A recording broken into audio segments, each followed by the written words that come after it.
સમીક્ષા બેઠક યોજાઈ હતી। પ્રદેશ કોંગ્રેસ દ્વારા સ્થાનિક નેતાઓ સાથે બેઠકનો દોર શરૂ કરવામાં આવ્યો। કોંગ્રેસના ગુજરાત પ્રભારી મુકુલ વાસનિક, પ્રદેશ કોંગ્રેસ પ્રમુખ શક્તિસિંહ ગોહિલ, શૈલેષ પરમાર સહિતના નેતાઓ ઉપસ્થિત રહ્યા હતા। કુંવરબાઈ ધર્મશાળા ખાતે સ્થાનિક નેતાઓ સાથે બવડી મંડળની બેઠક યોજાઈ હતી।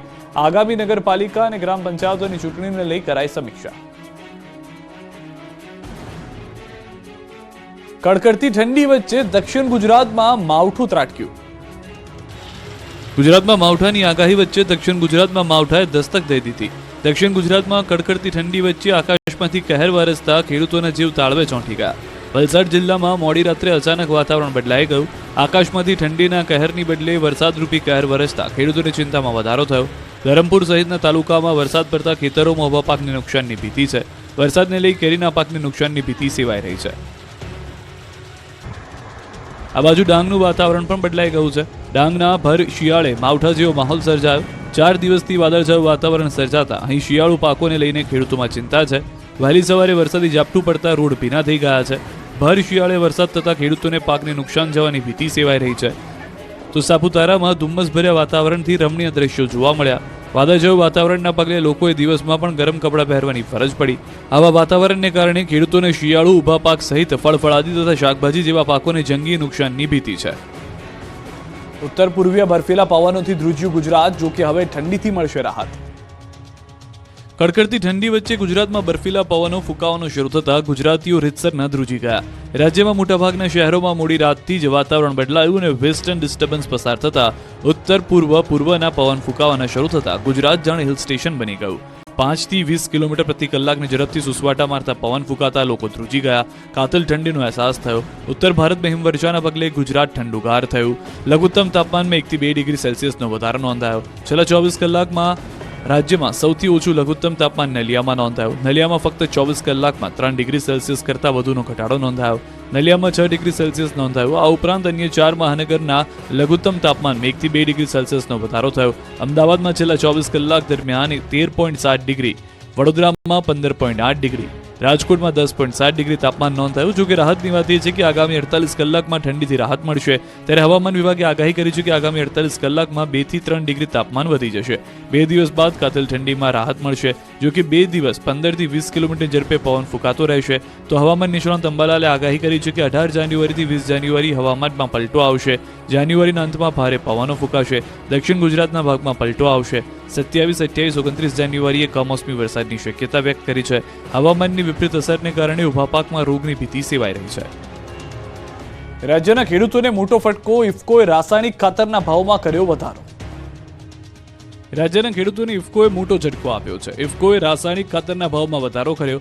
રાસાયણિક ખાતરમાં પ્રતિ 50 કિલોના ભાવમાં 250 રૂપિયાનો ભાવ વધારો કરવાનો નિર્ણય લેવામાં આવ્યો। એનપીકે 10-26-26ના ભાવમાં ₹250, તો એનપીકે 12-32-16ના ભાવમાં ₹250નો વધારો કરવામાં આવ્યો। પ્રતિ 50 કિલો રાસાયણિક ખાતરની થેલીના ભાવ 1720 રૂપિયા થયા અને નવો ભાવ વધારો 3 જાન્યુઆરીથી અમલમાં આવ્યો। રાસાયણિક ખાતરમાં વધારો થતાં ખેડૂતોના ખેત ઉત્પાદનના ખર્ચમાં પણ વધારો થશે। રવિ અને ખરીફ વાવેતરમાં રાસાયણિક ખાતરનો ઉપયોગ થાય છે। રાજ્યમાં અંદાજે 7 લાખ મેટ્રિક ટન ખાતરનો વપરાશ થાય છે। ત્યારે ખેડૂતો માટે આ ભાવ વધારો કમરતોડ છે। ખેડૂતોની આવકમાં મોટો ઘટાડો થશે। અરવલ્લીમાં યુરિયા ખાતરની અછતથી લોકો પરેશાન। અરવલ્લી જિલ્લામાં રવિ સિઝનમાં ખરા ટાણે યુરિયા ખાતરની અછત સર્જાય છે। અરવલ્લી જિલ્લામાં યુરિયા ખાતરની અછત સર્જાતા ખેડૂતોને હાલાકી પડી રહી છે। ખાસ કરીને ભિલોડા અને મેઘરજ તાલુકામાં યુરિયા ખાતરની અછત જોવા મળી રહી છે। વહેલી સવારથી મહિલાઓ અને ખેડૂતોએ લાઈનો લગાવી હતી। ખરા સમયે ખાતર નહીં મળતા ખેતીમાં જીવાત આવવાની સંભાવના ઊભી થઈ છે। હાલ ઘઉં, ચણા, જીરું, વરિયાળીના પાકને પણ ખાતરની તાતી જરૂરિયાત છે, પરંતુ ખાતરની અછત સર્જાતા ખેડૂતો મુશ્કેલીમાં મુકાયા છે। કડકડતી ઠંડીમાં મહિલાઓ સહિત ખેડૂતો લાઈનમાં ઊભા રહેવા મજબૂર બનવું પડ્યું છે। ગોધરાના બાંધેલી સિંચાઈ તળાવમાં ગાબડું પડતા પાણીનો વેડફાટ। પંચમહાલના ગોધરાના બાંધેલી સિંચાઈ તળાવમાં ગાબડું પડતા હજારો લીટર પાણીનો વેડફાટ થયો। એક તરફ તળાવમાં પાઇપલાઇન નાખી પાણી ભરવા માટે લાખોનો ખર્ચ કરવામાં આવી રહ્યો છે અને બીજી તરફ ચોમાસામાં સંગ્રહ થયેલું પાણી જાળવણીના અભાવે ખાલી થઈ રહ્યું છે।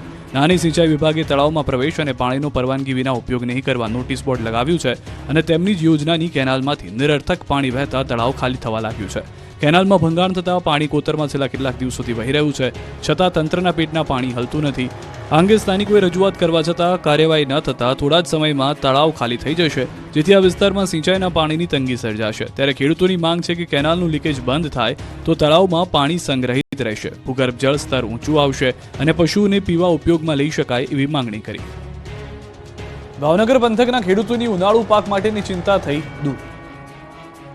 ભાવનગર જિલ્લામાં આગામી રવિ અને ઉનાળુ પાકને ધ્યાનમાં લઈને સિંચાઈનું પાણી આપવામાં આવ્યું છે। જિલ્લામાં ખેડૂતોને સિંચાઈના પાણી આપવાનો પ્રારંભ કેન્દ્રીય રાજ્યમંત્રીના હસ્તે કરવામાં આવ્યો। ભાવનગર શેત્રુંજી ડેમ નીચે આવતી ડાબા અને જમણા કાંઠા કેનાલો દ્વારા 122 ગામડાઓને સીધો લાભ મળશે। ભાવનગર, તળાજા, મહુવા, પાલીતાણા અને ઘોઘાના ગામડાઓને શેત્રુંજી ડાબા અને જમણા કાંઠાની કેનાલમાં પાણી છોડવાનો પ્રારંભ કરાવવામાં આવ્યો છે। કેનાલમાં પાણી છોડવાથી ખેડૂતોને પિયત માટે પાણી મળવાથી રવિ અને ઉનાળુ પાક માટેની ચિંતા દૂર થઈ છે।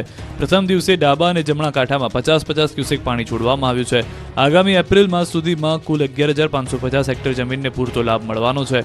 ભાવનગરના 5 તાલુકાને પાણી મળતું રહેશે। શેત્રુંજી ડેમ 34 ફૂટે ઓવરફ્લો થાય છે અને સિંચાઈ માટે 15 ફૂટની સપાટી સુધી પાણી સિંચાઈ માટે આપવામાં આવે છે અને પીવાના પાણી માટે 15 ફૂટ સુધીનું સ્ટોરેજ રાખવામાં આવે છે। આ તરફ હિંમતનગર પંથકના ખેડૂતોની પણ સિંચાઈની સમસ્યા થઈ દૂર। સાબરકાંઠાની હિંમતનગરની હાથમતી જળાશયમાં યોજનાની કેનાલ દ્વારા પાણી અપાશે। તબક્કાવાર 50 ક્યુસેક પાણી આપવાની શરૂઆત કરાતા રવિ પાકોનું વાવેતર કરતા ખેડૂતોમાં ખુશીનો માહોલ વ્યાપ્યો છે। સાબરકાંઠાના હિંમતનગર પ્રાંતિજ સહિત ગાંધીનગર તેમજ દહેગામ તાલુકાના 74થી વધારે ગામડાઓમાં પાણી અપાશે, જેમાં બટાકા, શાકભાજી, ઘઉં, ચણા, તમાકુ સહિતના પાકો માટે પાણીની વ્યાપક જરૂરિયાત રહેતી હોય છે, જે અંતર્ગત આગામી 15મી નવેમ્બર સુધી પાણી આપવાની શરૂઆત કરી છે। સાથોસાથ તબક્કાવાર 5 વખત ડાબા કાંઠાની કેનાલથી પાણી આપવાની શરૂઆત કરતા ખેડૂતોમાં પણ આનંદની લહેર છવાઈ છે। હાલ હાથમતી જળાશયમાંથી આ ત્રીજું પાણી અપાઈ રહ્યું છે, જેના કારણે ખેડૂતોમાં ખુશીનો માહોલ જોવા મળ્યો છે। 76 જેટલા ગામડાઓમાં 3500 હેક્ટર જમીન માટે પાણીનો સરળ વિકલ્પ બની રહ્યો છે। ઠંડીના કહેરથી માછીમારોની કમર તૂટી। પોરબંદર સહિતના માછીમારોની કમર ઠંડીના કહેરથી ભાંગી છે। પોરબંદર જિલ્લામાં માછીમારી ઉદ્યોગ સાથે અનેક પરિવારો સંકળાયેલા છે, પરંતુ માછીમારોનો વ્યવસાય દિવસે ને દિવસે મૃતપાય બની રહ્યો છે। દર વર્ષે અનેક માછીમારો આર્થિક બોજા તળે દબાઈ રહ્યા છે, ત્યારે હાલ રાજ્યભરમાં પડી રહેલી ભારે ઠંડીના કારણે માછીમારોને પણ ભોગવવાનો વારો આવ્યો છે। ઠંડી પડવાને કારણે દરિયામાં માછલીઓ ઊંડે સુધી જતી રહેવાથી માછીમારોને પૂરતા પ્રમાણમાં માછલીનો જથ્થો મળતો નથી।